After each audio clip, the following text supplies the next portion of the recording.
Hello, we are on chapter 25, The Great Glass Elevator.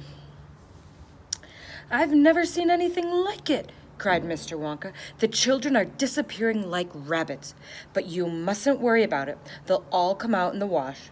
Mr. Wonka looked at the little group that stood beside him in the corridor. There were only 2 children left now, Mike TV and Charlie Bucket. And there were 3 grown-ups, Mr. and Mrs. TV and Grandpa Joe. Shall we move on? Mr. Wonka asked. Oh, yes, cried Charlie and Grandpa Joe both together. My feet are getting tired, said Mike TV. I want to watch television. If you're so tired, then we'd better take the elevator, said Mr. Wonka. It's over here. Come on, in we go. He skipped across the passage to a pair of double doors.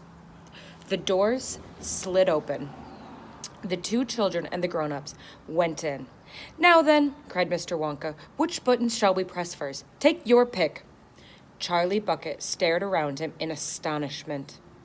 This was the craziest elevator he had ever seen. There were buttons everywhere. The walls, even the ceiling, were covered all over with rows and rows and rows of small black push buttons. There must have been 1,000 of them on each wall and other 1,000 on the ceiling. And now Charlie noticed that every single button had a tiny printed label beside it, telling you which room you would be taken to if you pressed it. This isn't just an ordinary up-down elevator, announced Mr. Wonka proudly. This elevator can go sideways and longways and slantways and any other direction you can think of. It can fit any single room in the whole factory, no matter where it is. You simply press the button and zing, you're off. So imagine when you get to take the elevator up in school, instead of just going up and down, it's like, you could press it and it would go right to our classroom. Fantastic, murmured Grandpa Joe. His eyes were shining with excitement as he stared at the rows and rows of buttons. The whole elevator is made of thick, clear glass, Mr. Wonka declared. Walls, doors, ceiling, floor, everything is made of glass so that you can see out. But there's nothing to see, said Mike TV. Choose a button, said Mr. Wonka. The 2 children may press 1 button each, so take your pick, hurry up.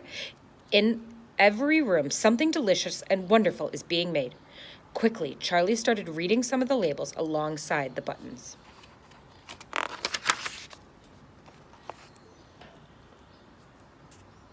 The rock candy mine, 10,000 feet deep, it said on one. Coconut ice skating rinks, it said on another. Then, strawberry juice water pistols. So, remember, this is in England. They call squirt guns water pistols. Toffee apple trees for planting out in your garden. Exploding candy for your enemies. Luminous lollies for eating in bed at night. Mint jujubes for the boy next door. They'll give him green teeth for a month. Cavity-filling caramels. No more dentists. What? Imagine if every time you had a cavity, you just got to eat candy and it went away. Stickjaw for talkative parents. Wriggle sweets that wiggle delightfully in your tummy after swallowing, invisible chocolate bars for eating in class, candy-coated pencils for sucking, fizzy lemonade swimming pools, magic hand fudge when you hold it in your hand, you taste it in your mouth, rainbow drops, suck them, and you can spit in 6 different colors. Come on, cried Mr. Wonka. We can't wait all day. Isn't there a television room in all this lot? Asked Mike TV. Certainly there's a television room, Mr. Wonka said. That button over there. He pointed with his finger. Everybody looked. Television chocolate, it said on the tiny label beside the button. Whoopee, shouted Mike TV. That's for me. He stuck out his thumb and pressed the button. Instantly there was a tremendous whizzing noise. The doors clanged shut and the elevator leaped as though it had been stung by a wasp. But it leapt sideways, and all the passengers, except Mr. Wonka, who was holding on to a strap from the ceiling, were flung off their feet onto the floor. Get up, cried Mr. Wonka, roaring with laughter.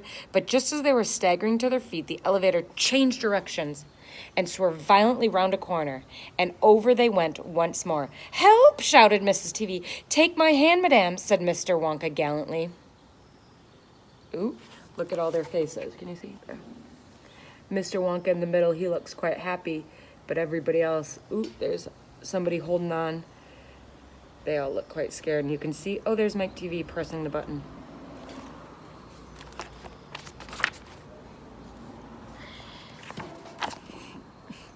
There you are. Now grab the strap. Everybody grab a strap. The journey's not over yet.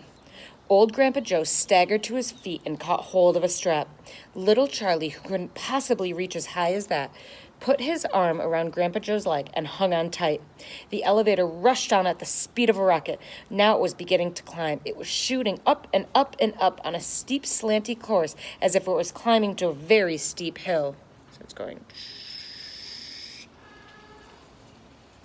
Then, suddenly, as though it had come to the top of a hill and gone over a precipice, it dropped like a stone, and Charlie felt his tummy coming right up into his throat. And Grandpa Joe shouted, "Yippee! Here we go!" And Mrs. TV cried out, "The rope has broken! We're going to crash!" And Mr. Wonka said, "Calm yourself, my dear lady," and patted her comfortably on the arm. And then Grandpa Joe looked down at Charlie, who was clinging to his leg, and he said, "Are you all right, Charlie?" Charlie shouted, "I love it! It's like being on a roller coaster!" And through the glass walls of the elevator, as it rushed along, they caught sudden glimpses of strange and wonderful things going on in some of the other rooms. An enormous spout with brown sticky stuff oozing out of it onto the floor. A great craggy mountain made entirely of fudge with Oompa Loompas all roped together for safety, hacking huge hunks of fudge out of its side. A machine with white powder spraying out of it like a snowstorm, and a lake of hot caramel with steam coming off it. We're up here now.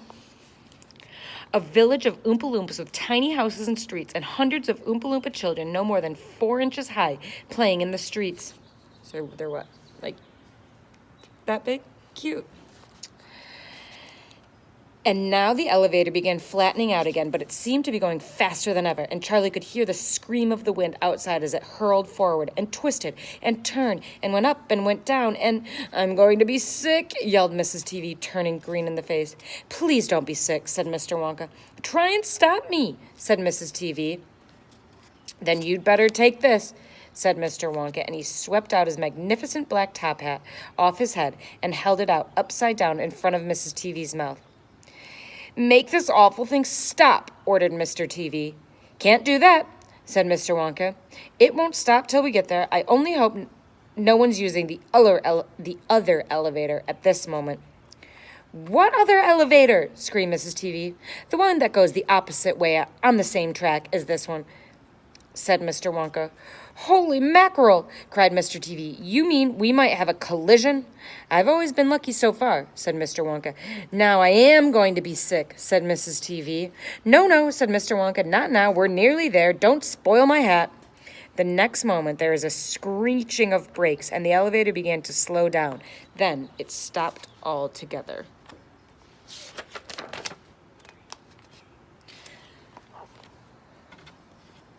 "Some ride," said Mr. TV, wiping his great sweaty face with a handkerchief.